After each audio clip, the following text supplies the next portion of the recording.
My name is Dayana Daza. I talk about my answers in the random question. My random question is, what was the last book you read?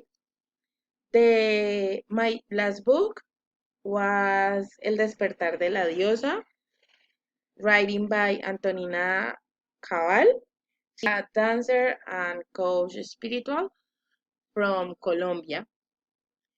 Is talk about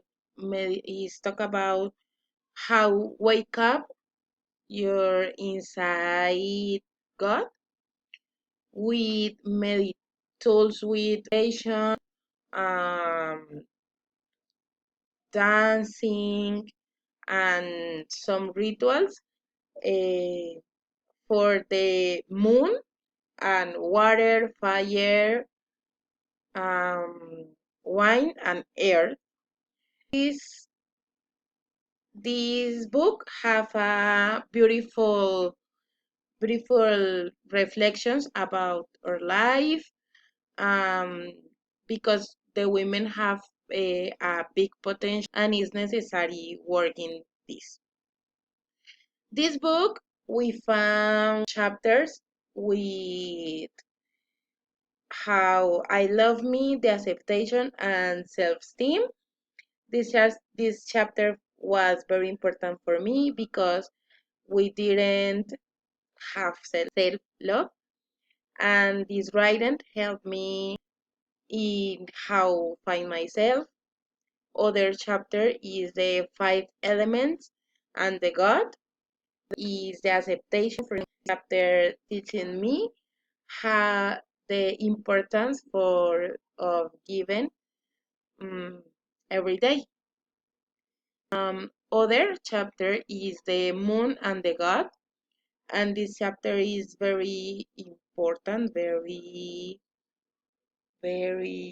amazing because talk about the connection the about connection um, of the moon with the menstruation, and it's very interesting. Other is self love was important is very important because it's very important have acceptation and create new habits. With this book, I found an excellent accompaniment for my life because teaching me some parts of my life that before I didn't understand. For other part is the most careful to me because have instruments that help me to feel better myself. And other book is the Usted puede sanar usted mismo by Louis Hay. Is similar to this, have more tools that teaching of change part your life that that we don't like and no more. Thank you.